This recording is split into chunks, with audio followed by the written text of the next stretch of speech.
June 1944. Camp Hearn, Texas. The sun burned white across the sky, its glare washing over barbed wire fences and tin water barrels. Somewhere near the guard shack, a radio crackled faintly. The air was thick with the smell of smoke, not the acrid kind from battle, but something warm, rich, almost sweet. It was the scent of meat roasting over fire. Out on the open ground, 40 German prisoners stood in formation. Gray uniforms faded, collars stiff, faces hardened by dust and fear.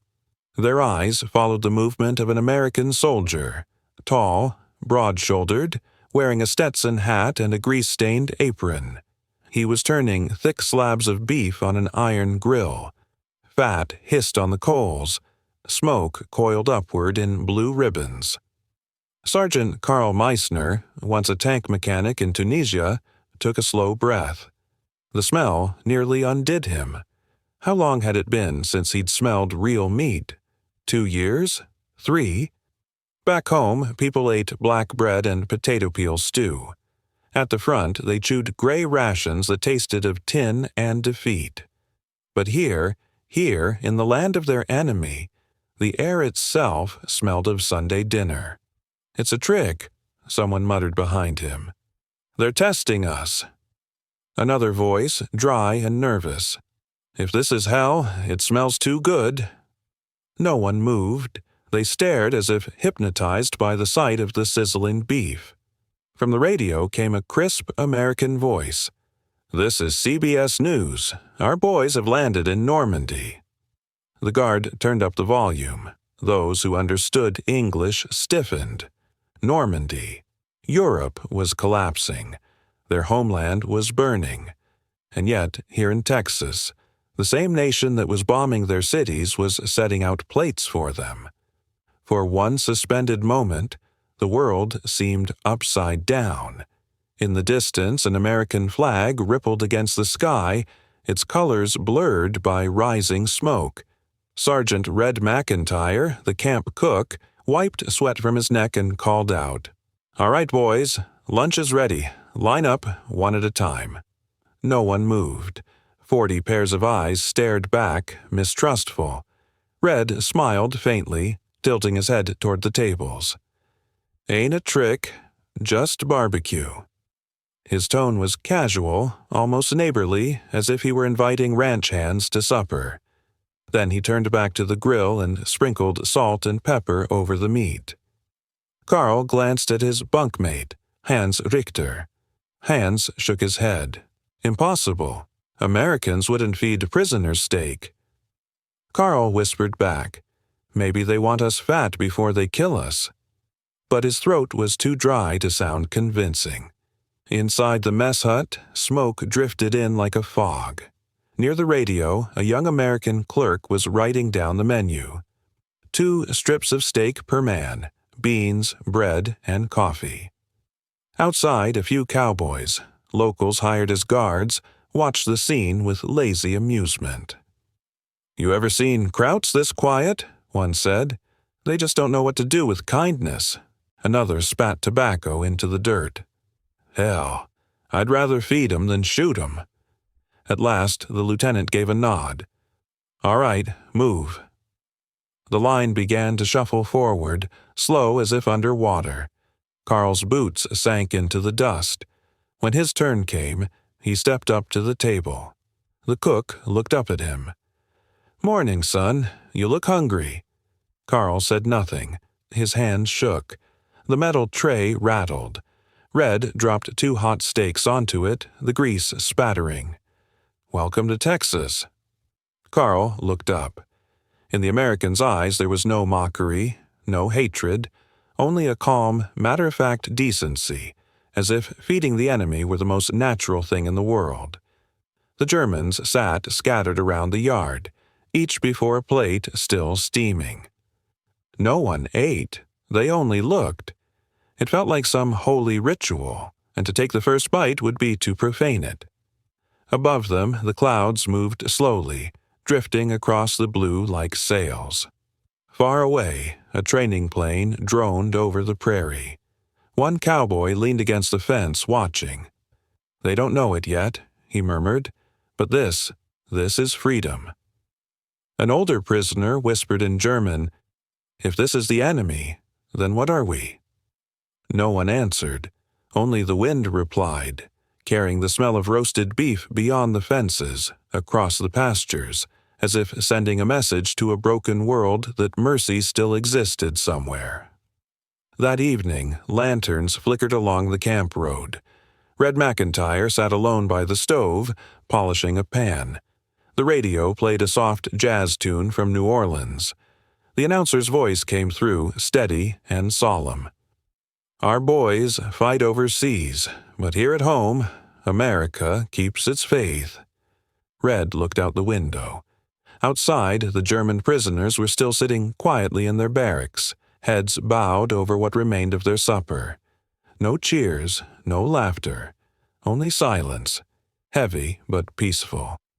He whispered to himself, almost like a prayer, "This is who we are, strong, just, generous." And somewhere in the dark Texas night, the smoke of that barbecue still lingered on the wind. A faint reminder that America's greatest victory was not won on a battlefield, but in the simple act of feeding the enemy with compassion. Before they ever smelled the smoke of Texas, the journey had already begun. In darkness, in silence, in the belly of a ship that smelled of rust and fear. In 1943, under the blinding sun of North Africa, thousands of German soldiers were captured during the Tunisian campaign. Among them was Karl Meissner. When the Americans bound his wrists, he thought he was walking to his execution. Instead, he was herded with hundreds of others toward the port, where gray Liberty ships waited like floating factories of war. The sea shimmered in heat. The air was thick with diesel and salt. Soldiers shouted orders in English. The prisoners were pushed down an iron stairwell into the hold, a.k.a. narrow, windowless space that swallowed them whole. When the hatch slammed shut above, the world went black. Someone shouted in the dark. Then came the sound of the lock clanking, heavy and final. The first days blurred together in noise and thirst. Each man received a canteen of water, 2 pieces of bread, and a lump of canned meat. The air was hot and thick. The walls dripped with condensation. The ship's engines thudded like an enormous heartbeat, shaking the deck plates beneath them. At night, waves slammed against the hull, dull and rhythmic like fists testing the steel. To Karl, it sounded as though the sea itself were asking, "What do you carry? Men or ghosts?" He didn't think he would survive the voyage. Since his first day in uniform, he'd been told that capture by Americans meant torture, humiliation, slow death. Yet the guards above brought water, even bandaged the wounded. It didn't make sense. Everything he'd been taught about the enemy was unraveling in the dark. On the 11th day, a man fainted. The hatch opened and a flood of sunlight poured in. The sudden brilliance was almost painful. The prisoners shielded their eyes. Above them stood a young American sailor, his face half shadowed by the light. He tossed down a few crates of rations, then paused. For a brief moment, he smiled. He said something none of them caught, closed the hatch, and was gone. That single smile, small, human, terrified them more than a gun ever could, because it made them doubt their hatred. Karl scribbled in his notebook that night, "The enemy feeds us. The enemy smiles. Perhaps the world is turning upside down." When the ship finally docked in Virginia, dawn was breaking. The prisoners filed out onto the pier, weak and blinking at the pale horizon. For the first time, Karl saw America. Long lines of cranes, stacks of cargo, and men and women in overalls unloading supplies. They moved with a calm rhythm, drinking coffee, laughing softly between tasks. No one spat at them. No one called them murderers. A black woman working nearby stopped what she was doing, looked at the exhausted Germans, and gestured toward her lips. Drink? A guard handed her his canteen, and she walked straight to Carl, offering it with a nod. The water was cold and clean, tasting of metal and mercy. Carl swallowed and felt tears sting his eyes. They were loaded onto trains, boxcars fitted with wooden benches. Through the slats, Carl watched a new world race by. Small towns with white porches, fields of cotton and wheat, freight trains filled with canned goods and grain. At every station, the same voice echoed from loudspeakers. The arsenal of democracy delivers again. 96,000 aircraft this year. Americans spoke of numbers as if they were harvests. For Carl, the numbers were terrifying. So many planes, so many tanks. He pressed his forehead to the glass and thought, "We never had this. No one can defeat a country that builds faster than it hates." After 3 weeks of travel, the train doors slid open again. A burst of sunlight hit them like a wave. The air was dry, sharp with the scent of grass and dust. A soldier shouted, "Welcome to Texas, boys." Carl stepped down, squinting. The sky was enormous, blue beyond imagination, the horizon stretching forever. There were no bombed houses, no rubble, no smoke, only cattle grazing in the distance and the faint hum of cicadas. A prisoner whispered almost in awe, "If this is a prison, then Germany is a grave." Camp Hearn was not what they expected. No whips, no dogs, just wooden barracks, fences of barbed wire, and guards who lounged in the shade, rifles resting idly against their knees. At orientation, an American sergeant read the rules aloud. "You will be treated under the Geneva Convention. You will work. You will be paid. You will eat 3 meals a day. No escapes. No violence." When he said paid, several prisoners laughed out loud. Carl didn't. He looked at the man's calm expression and thought, maybe for them, decency isn't a gesture. It's policy. That night in his bunk, he wrote, "We arrived as enemies, but they treat us as men. Perhaps war only exists on the other side of the ocean." By July, Texas was alive with motion. Factories poured out engines, women welded steel in assembly lines, children planted vegetables in victory gardens. Posters urged, "Feed the fighters, feed the prisoners, feed the world." Americans believed that decency was not weakness. It was strength. A newspaper headline read, "While others build camps of death, we build camps of decency." For the Texans who worked the land, kindness wasn't idealism. It was tradition. They had known drought, poverty, loss. They understood hunger too well to wish it on anyone else. One afternoon, while working near the fences, Carl paused to watch the sky. The sunset bled across the plains in shades of red and gold. He thought of his father back in Munich, perhaps digging through the ruins for potatoes. Here, in the enemy's country, he had bread, coffee, even laughter. The contrast was unbearable. "Why do they do this?" a fellow prisoner asked quietly. Carl's answer came without thinking. "Because they can afford to." It was a simple truth, and a brutal one. Germany fought for survival. America fought for ideals. That evening, a radio played somewhere near the guardhouse, swing music, bright and careless. An American voice sang off-key, and someone laughed. Carl lay awake in his bunk, listening through the walls. That laughter, light, unguarded, was the sound of a nation secure in its conscience. He whispered into the dark, "We lost, not because we were weaker, but because we forgot how to be human." The next morning, Cook Red McIntyre appeared again. calling out in his booming Texas drawl, "Breakfast, fellas. Bacon and eggs today." The words hit like thunder. Bacon. Real bacon. Carl froze. His friend muttered, "They must be mocking us." But Red simply grinned, ladling eggs onto the trays. The smell of frying meat drifted through the camp. Some prisoners trembled. Others closed their eyes as if in prayer. Carl stared at the smoke rising from the pan, and realized that the nightmare had ended not with surrender, but with something far more disarming: mercy. As the sun climbed high, the barbed wire cast long shadows across the ground. To Americans, it was just another morning in wartime. But for 40 German prisoners, it was the first day they understood the true power of their captors.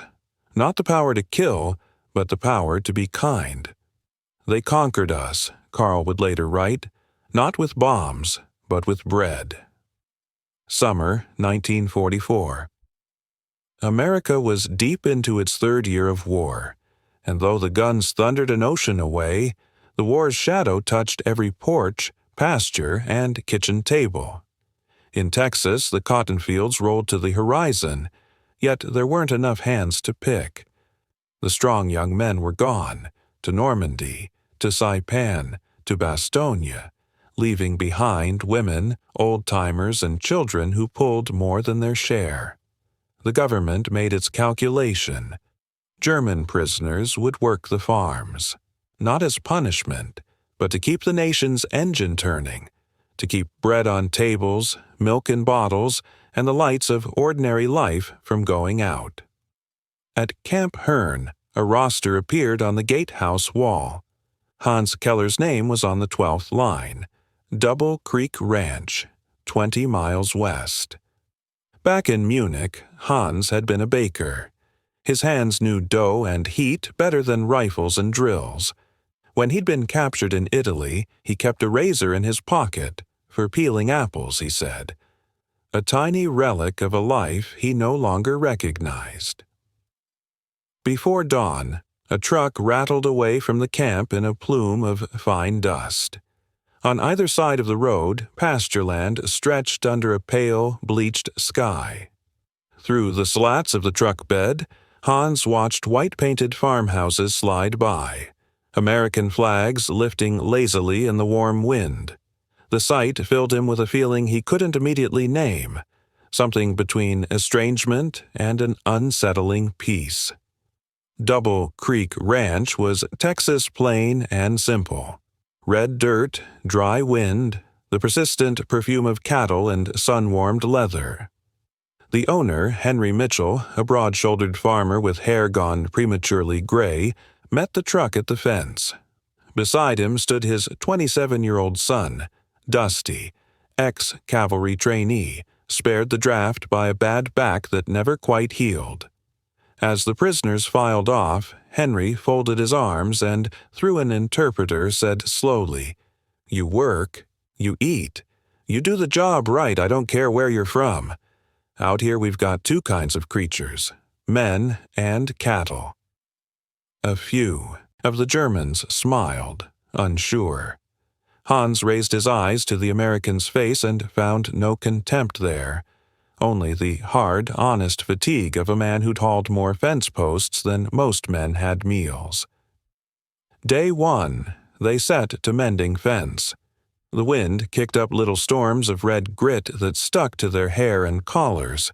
As a baker, Hans had never learned how to hold wire without slicing himself.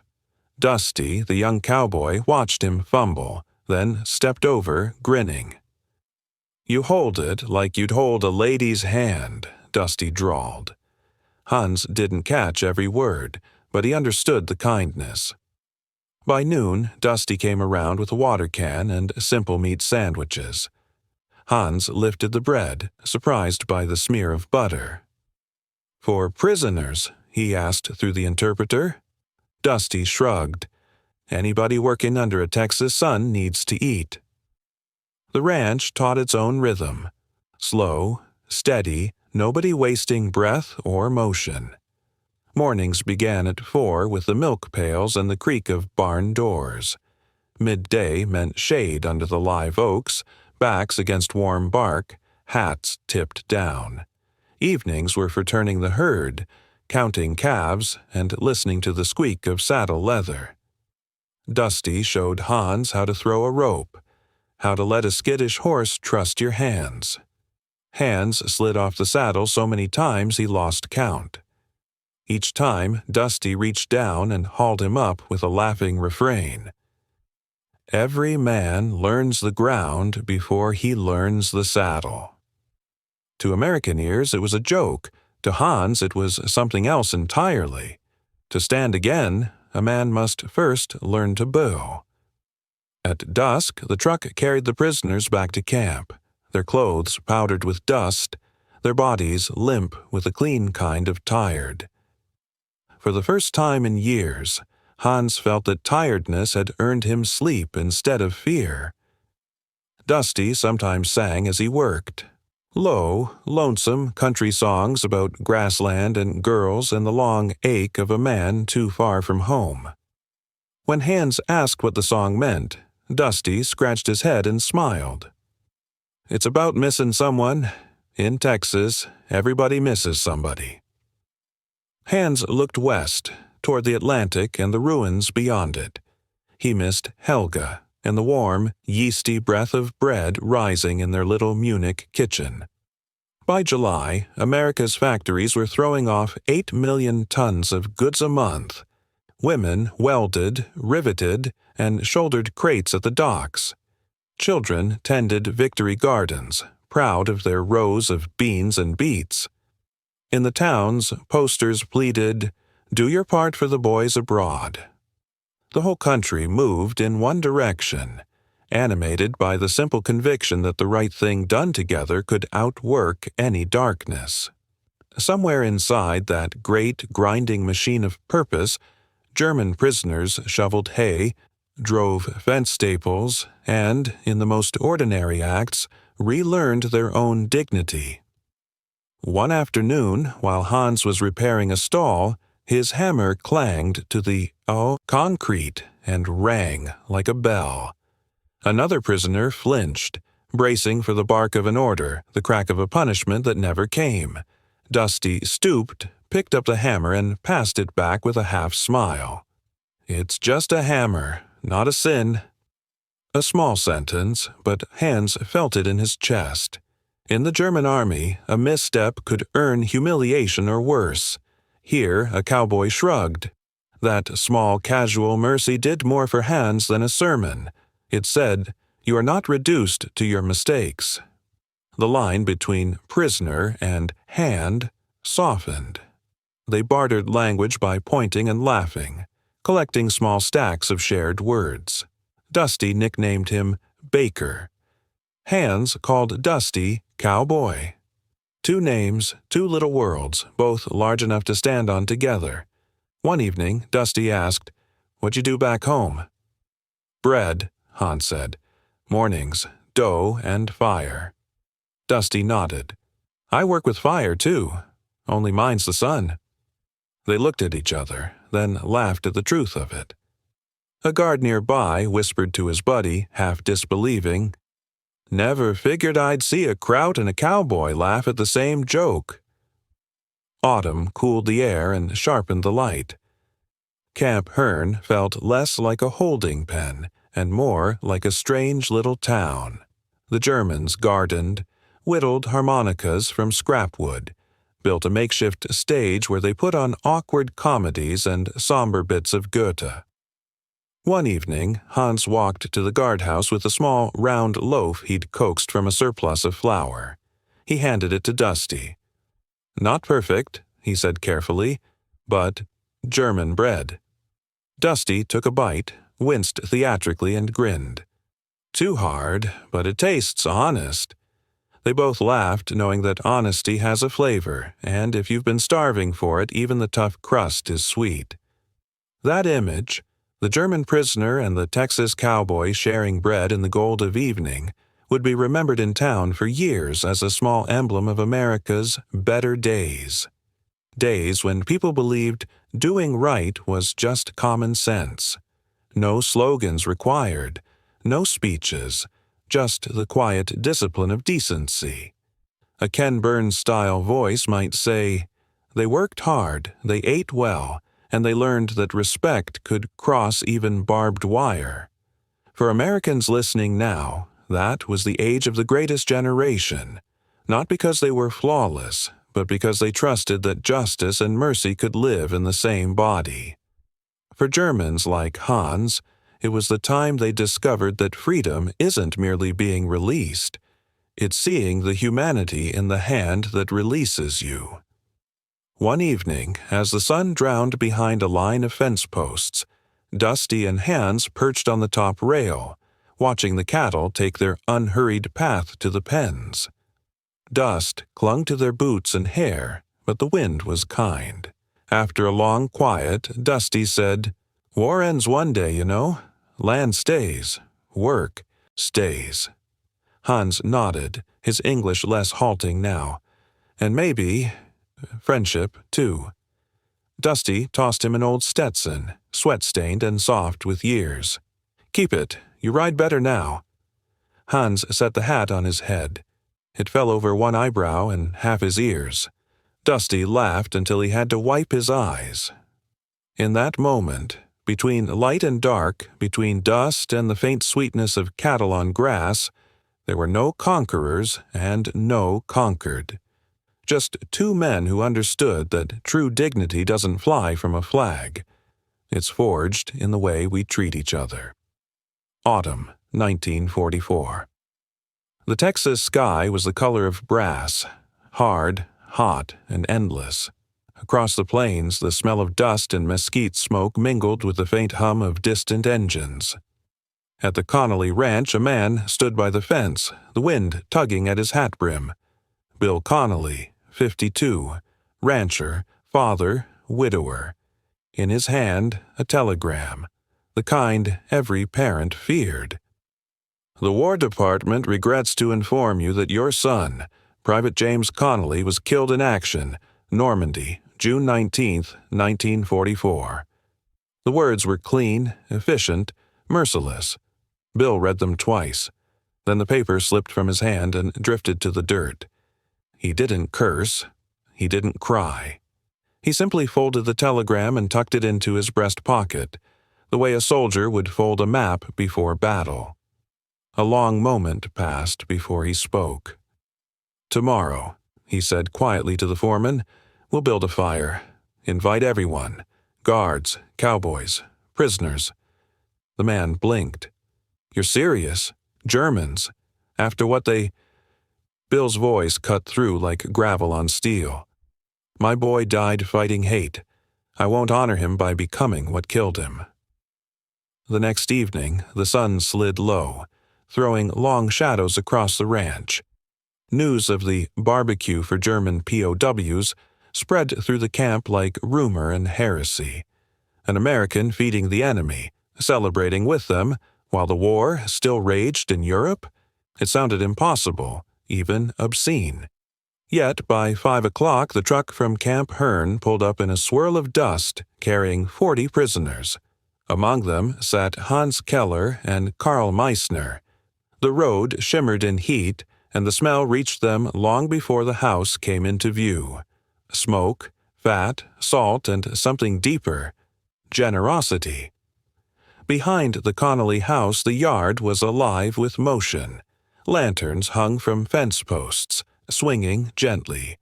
Tables lined the grass, rough-hewn planks covered with tin plates and napkins. A radio played "Don't Fence Me In" by Bing Crosby, tinny and far away. Cowboys from neighboring ranches stood beside the grill, laughing, flipping steaks. Some smiled, others frowned at the sight of the prisoners stepping down from the truck. But when they saw Bill Connolly, straight-backed, face carved by grief but steady, they held their tongues. Bill wore his old Sunday shirt and work boots, sleeves rolled up. His hands, calloused from decades of ranch work, looked out of place handling tongs instead of reins. Yet there he was, turning meat with the slow patience of a man doing something sacred. The prisoners hesitated at the edge of the yard, unsure whether to approach. Dusty Mitchell waved them forward. "Come on now, don't be shy. Fire's hot, belly's empty." They stood in a loose line, eyes wide. Bill stepped forward. He spoke through the interpreter, his voice even but raw. "My son died in Normandy, fighting you. Maybe you're friends. I don't know." The translator's voice trembled as he repeated the words in German. A shiver went through the group. Bill continued. "He died fighting hate, and I won't let hate win here. You're prisoners, yes, but tonight you'll eat as guests." No one moved. The words hung in the air, heavy and strange. Then a cowboy handed out enamel plates, and a girl from town, barely 17, offered them cups of water with a nervous smile. The small gestures broke the stillness. Soon the fire roared high. The grill hissed, smoke curling up into the indigo sky. Fat popped, coals cracked, music drifted from the radio. On one side, cowboys turned steaks. On the other, German prisoners fanned the flames, passing utensils. An accidental choreography, hands moving together, language forgotten. Dusty grinned when he saw Hans fumbling with the tongs. "Easy now, let it breathe." Hans mimicked his movements, careful, reverent. A droplet of fat hissed and jumped. The smell rose thick and sweet. For the first time since capture, someone had called him friend. From his chair near the porch, Bill Connolly watched in silence. A guard leaned close. "How can you do it, Bill, after what they took from you?" Bill didn't look away from the fire. "You know what James wrote in his last letter? He said, 'If I die, tell Mom I didn't hate anyone. We're not killers. We're keepers of what's right.'" Bill's voice cracked only once. "I'm just trying to keep my promise." As night deepened, the scene turned almost unreal. Cowboys passed around bread. Prisoners served beans and potatoes. Women brought out pies baked in the afternoon heat. The radio switched to "I'll Be Seeing You." That wistful tune, drifting across a Texas field, carried something bigger than lyrics, a longing shared by every man who'd ever looked at the sky and wished for home. Hans paused mid-bite, listening. "What does it mean?" he asked. Dusty answered softly. "It's about remembering someone you lost, and believing you'll see them again." Hans stared into the fire. He thought of Helga, of Munich, of the smell of bread in a city now dust. In that moment, he realized that memory was the one thing war couldn't bomb to ashes. A prisoner pulled a harmonica from his pocket and played, hesitantly at first. Then Dusty brought out his old guitar. Soon, two worlds, the conqueror and the conquered, met on the same key. No uniforms, no salutes, just music and night air, thick with the scent of beef and forgiveness. For a long time, nobody spoke. They just listened, to the sound of men remembering they were human. Bill looked around the circle. Young faces, worn faces, all lit by the fire's glow. He saw a German boy cutting his steak in small, careful pieces, as if afraid to damage it. He saw Dusty teaching Hans how to say howdy, both laughing until they cried. He saw lantern light shimmer in eyes that once looked across gun sights. And he understood. America's strength was not in the rifle, but in the refusal to harden its heart. A neighbor's wife, gray-haired and small, whispered from her chair, "God help me. I've never seen anything like this. They killed his boy and he's feeding them supper." Bill heard her, but he didn't flinch. "I'm not feeding them because they deserve it," he said quietly. "I'm feeding them because I want to believe my son didn't die for nothing." When full darkness came, the moon rose high, pale and perfect. The lanterns cast warm circles over the tables. The laughter dwindled to murmurs. Hands rose, looking around, then spoke in halting English. Tonight, no German, no American, only men. Bill nodded, his face softening. That's the damn truth. When the tables were cleared, Bill fetched an old bottle of whiskey. He poured 3 glasses, one for himself, one for Dusty, one for Hans. A guard started to object, but Bill lifted a hand. War's taken enough from us. It can't have this drink. They raised their glasses. No toasts, no cheers. Just a silent clink and the warmth of whiskey going down. Hans coughed, eyes watering. It burned like confession.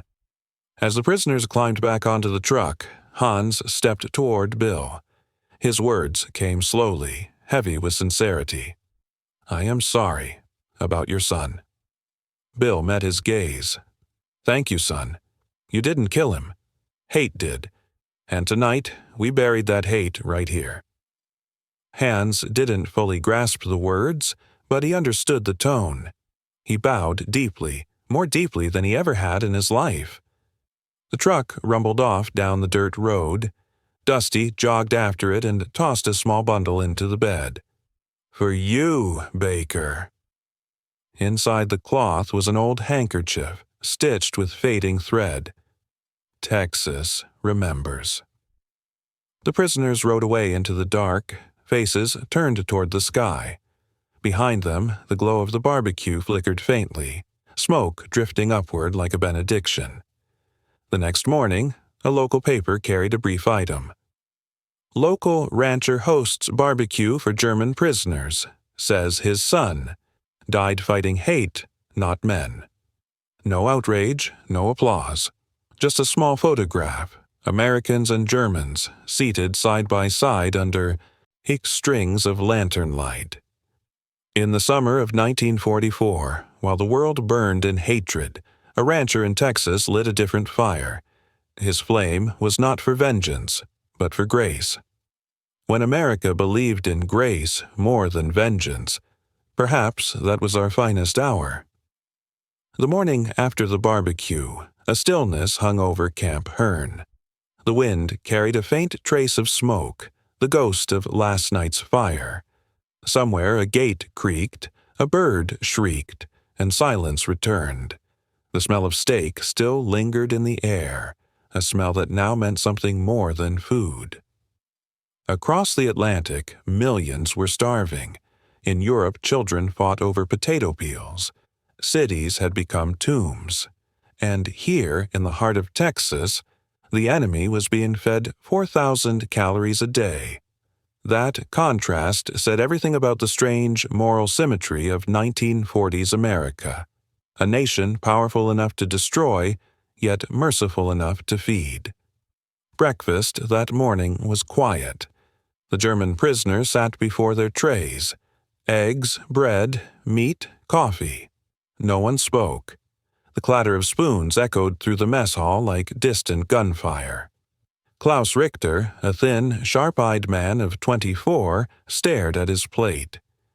He had once been a student in Frankfurt, dreaming of building bridges. Now he sat in the middle of Texas, staring at a slab of steak as if it might explode. He hadn't eaten real meat in years. In Italy, he had fought on half rations, in Germany on none. To him, a full plate was not a blessing. It was a trap. Eat, Hans Keller whispered beside him. It's real. Klaus shook his head. No one gives food like this to enemies. Hans sighed, cut into his own meat, chewed slowly, and said in German, We're alive, Klaus. Maybe it's time we started acting like it. Klaus lowered his gaze. The heat from the plate fogged his glasses. The smell, rich and warm, reached deep into his stomach like a memory. He raised his fork, then froze. Something in him trembled. The fork fell from his hand, clattering on the floor. He swayed once and collapsed. Metal hit concrete with a single ringing note. Chairs scraped. Voices shouted. A guard yelled, Medic! Cook Red McIntyre ran in from the kitchen, wiping his hands on a towel. Klaus lay still, his face gray, lips trembling. When he opened his eyes, they were wide and wet. He gasped something in broken English. Why are you doing this?" Red blinked. "What?" Klaus clutched his sleeve, voice shaking. "Why are you feeding us?" For a long second, Red said nothing. Then he crouched down, eyes level with the young man's. "Because you're a man," he said softly, "and men ought to eat." The room went silent. Even the guards stood still. The air itself seemed to listen. Somewhere in the back, a prisoner began to cry. Just a stifled sob, quickly swallowed. Others lowered their heads, ashamed not of their defeat, but of their disbelief. They had been told kindness was weakness, mercy was deception. Now they realized the truth. Kindness could break a man faster than any bullet. Years later, one of them would write in his diary, "Kindness hurts deeper than bullets." Klaus was carried to the infirmary, weak but alive. Captain Harris, the camp's doctor, examined him, then smiled faintly. Not dying, just hungry, tired, and human. Red sat beside the cot until Klaus stirred. When the young German opened his eyes, Red was there with a cup of water. "Back in Germany," Klaus whispered, "they said Americans were monsters." "And now?" Red asked. Klaus managed a thin smile. "If monsters feed you, then I have been lied to all my life." That afternoon, Bill Connolly came to visit. The war had taken his son, but not his decency. When Red told him what had happened, Bill nodded slowly, saying nothing. Inside the infirmary, he stood at the foot of the bed. Klaus tried to sit up, startled. Bill waved him down and spoke through an interpreter. "You don't need to know who I am. Just remember this. In this country, we don't feed men with hatred." Klaus's throat tightened. He nodded, tears spilling over. That night, the camp was hushed. No laughter, no singing. Each man seemed to be listening to his own thoughts.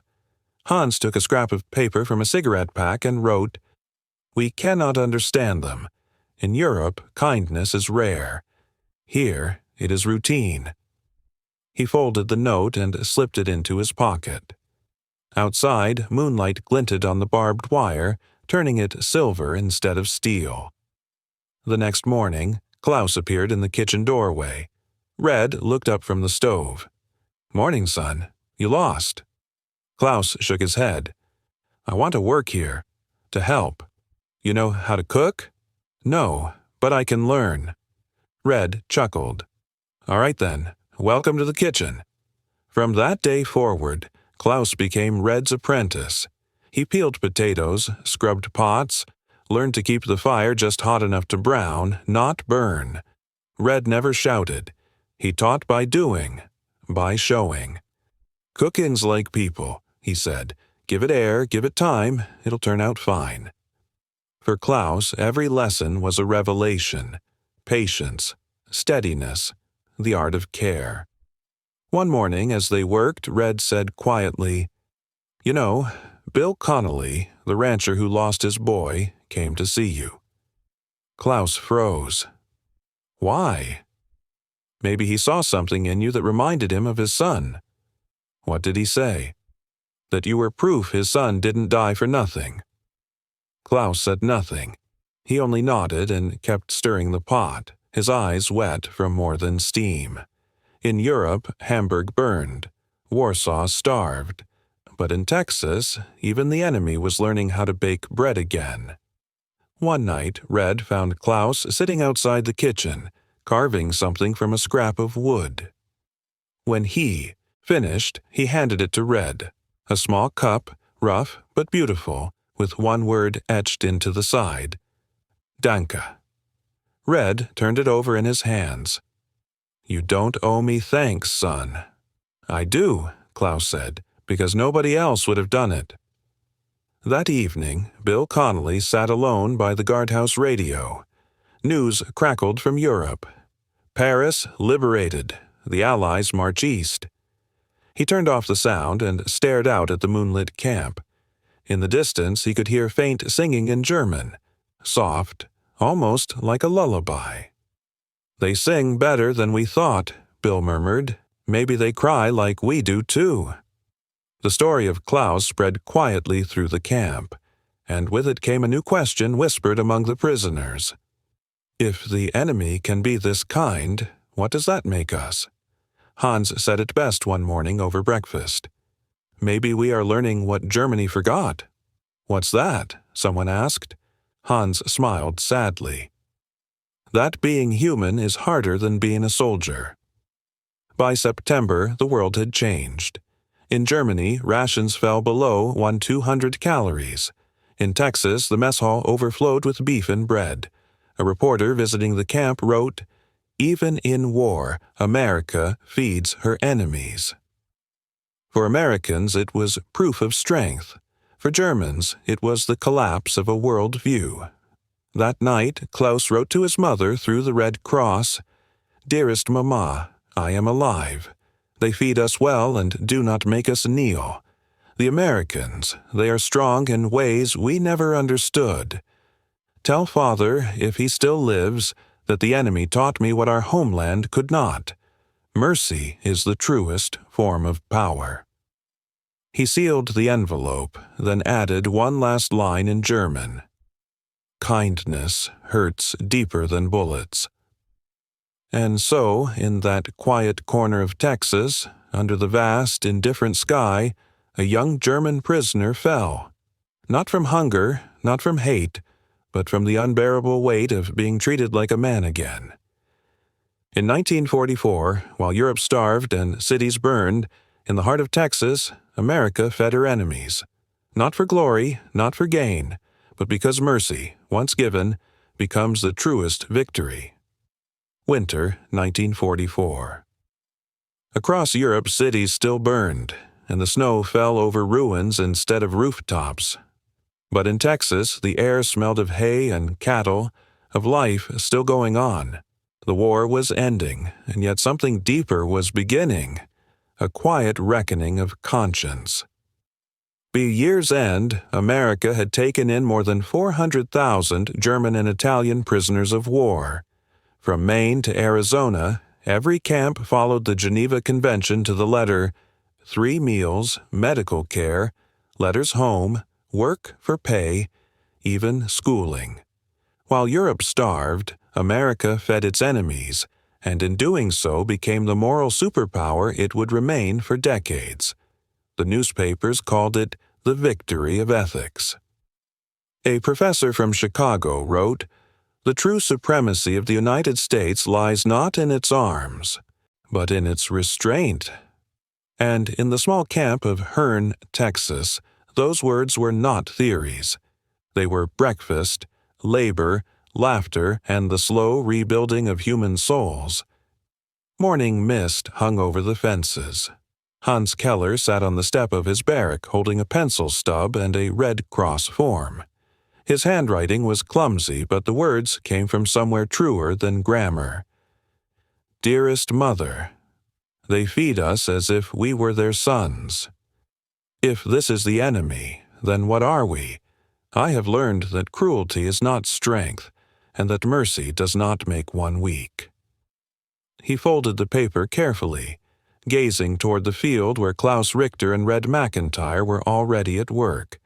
Smoke rising from the cookhouse, pale against the Texas sky. From the distance, it looked almost holy. At noon, the men broke for lunch. Red stirred beans in a steel pot. Klaus passed out bread, his apron white with flour. A few of the prisoners teased him, calling him cook. Klaus only smiled. He no longer felt ashamed to serve others. By the fence, Bill Connolly and Dusty Mitchell sat on the rails, watching the camp with quiet pride. The fields shimmered gold in the sun. In the background, someone was humming an old German tune, soft as a memory. Sounds like a lullaby, Dusty said. Bill nodded. Probably is. They're thinking of home. He paused, tipping his hat low against the light. You regret it, Bill? Dusty asked. The barbecue. The kindness. Bill shook his head. No. James died fighting hate. I can't keep it alive and call that justice. He looked out over the fence. If being right makes us cruel, then I'd rather be wrong. Dusty smiled faintly. That sounds like something they'd put on a church wall. Bill snorted. Maybe so. But it's the truth. Below them, the prisoners rebuilt a section of barn. Their hammer strokes rose and fell like a heartbeat, steady, sure. Bill watched, a strange warmth filling his chest. You see that, Dusty? Germans build straighter than the devil's own ruler. Yeah, Dusty said, and I used to think they were made of steel. Turns out they're made of flesh, just like us. Bill nodded. That's the victory no one's going to write songs about. When the whistle blew, everyone gathered by the kitchen. Cowboys, guards, prisoners, sitting side by side on the ground, sharing the same bread and coffee. An American soldier passed a cup to Klaus, grinning. Careful, it's hot. Klaus raised it awkwardly. Thank you, friend. The word came out crooked, but no one corrected him. The coffee steamed between them, smelling faintly of peace. A narrator's voice could have said, they worked side by side, ate the same bread, and for a few hours each day they forgot who was supposed to hate whom. That night, under the new moon, Hans took out a harmonica and began to play. The song was Lily Marlene. It floated over the camp like a prayer. From the guard tower, someone softly strummed along on a guitar. The tune wove together, English and German blending until the border between them disappeared. When the last note faded, a guard called out, "Play it again, Jerry." Hans laughed. "My name is Hans." The cowboy grinned. "Tonight you're Jerry. That's an order." Laughter rippled through the camp. For that night, war truly felt far away. Later, Bill and Dusty sat by a lantern on the porch. Bill held an old photograph of his son James, smiling in uniform, forever 22. Dusty said quietly, "He was their age, you know." Bill nodded. "Yeah, if things had gone different, he might be one of them." Dusty hesitated. "What do you think he'd say if he saw all this?" Bill looked at the photo, the firelight trembling in his eyes. He'd say, "You did right, Pa. That's enough." As weeks passed, Camp Hearn became something remarkable. A small, working town built on decency. The Germans built a stage and performed plays in English. They painted murals, mended roofs, planted flowers along the fence, and the Americans came to watch. A local newspaper reported, "In Hearn, Germans are learning English, and Americans are learning humanity." Hans wrote in his diary, "We arrived as enemies, but we will leave as men. The Americans are teaching us to live without hatred." Then, one morning, letters from Europe arrived. Hans's hands shook as he opened one addressed in his mother's handwriting. "My dear son, Munich is gone, but we read in the papers that German prisoners in America are treated well. If you are one of them, live kindly, as they have lived kindly with you." Hans folded the letter, his eyes wet. He understood, perhaps for the first time, that mercy demanded repayment, not in kind, but in character. Around the same time, Bill Connolly received a letter of his own. "Your son's name," it said, "will be inscribed on the memorial wall in Austin." Dusty asked if he'd go to the ceremony. Bill shook his head. "No, I already have my memorial." "Where's that?" Bill pointed toward the camp where German voices were rising in song. "There, in every man who's learned to forgive." One afternoon, Bill and Dusty rode along the fence line. Reins loose, hats tilted low. The wind was sweet with the smell of fresh-cut hay. They stopped to watch the prisoners playing soccer in the field. Red McIntyre sat under a tree, shouting encouragement and smoking his pipe. Dusty said, "Hard to believe, huh? A year ago we were shooting at these fellas." Bill smiled. "The world's a big place. Texas just figured out forgiveness first." He looked out across the horizon. "Maybe what we're really fighting for isn't victory. It's to prove that humanity still works." Voiceover. By the end of 1944, America had not only fed her soldiers, but also her enemies. The nation stood unbroken, not merely by might, but by mercy. Years later, descendants of those prisoners would return to Texas. Many became American citizens. They told stories to their children of cowboys and campfires, of bread and laughter, of the country that had shown them kindness when it had no reason to. One former prisoner wrote, "We were treated not as foes, but as fallen men. And in that, we saw what Germany could have been." For American listeners today, the story carries something like homesickness. It recalls a nation that once stood certain of its own goodness, a country that believed kindness wasn't weakness but duty, a time when doing right didn't need a slogan. It was simply what people did. You can almost hear the murmur of modern viewers, wistful and proud. They weren't perfect, but they were better men than us. On Christmas Eve, 1944, snow drifted lightly over Camp Hearn. From one side of the fence, German voices sang, "Stille Nacht." From the other, American guards joined in, their English words blending into the German melody until no one could tell them apart. Bill Connolly stood on his porch, a cup of coffee in hand, listening. He whispered to himself, "If James could see this, he'd know why we won." Dusty, beside him, asked, "Why's that?" Bill smiled, eyes shining in the lantern glow. "Because we never forgot how to be human. They showed mercy when they didn't have to, and in doing so they proved that America's greatest weapon was never its guns. It was its grace." Spring 1945. The war was ending. The headlines screamed it across the world. Germany surrenders. In New York, church bells rang and confetti fell like snow. In Kansas, factories blew their whistles, workers embracing in the streets. But in a quiet corner of Texas, at a place called Camp Hearn, there were no celebrations, only the whisper of the wind moving through the prairie grass. One afternoon, an officer entered the barracks, clipboard in hand. "Orders," he announced. "The prisoners will soon be repatriated." For a long moment, no one reacted. The words seemed to hang in the air like dust. After 2 years behind fences, the Germans were finally going home. Yet not a single man smiled. For most, there was no home to return to, only ashes and silence. And in the strangest of ways, Texas had become their refuge, their reminder of what humanity could still look like. That evening, Bill Connolly came to the camp carrying 2 tin kettles of coffee and a crate of tobacco.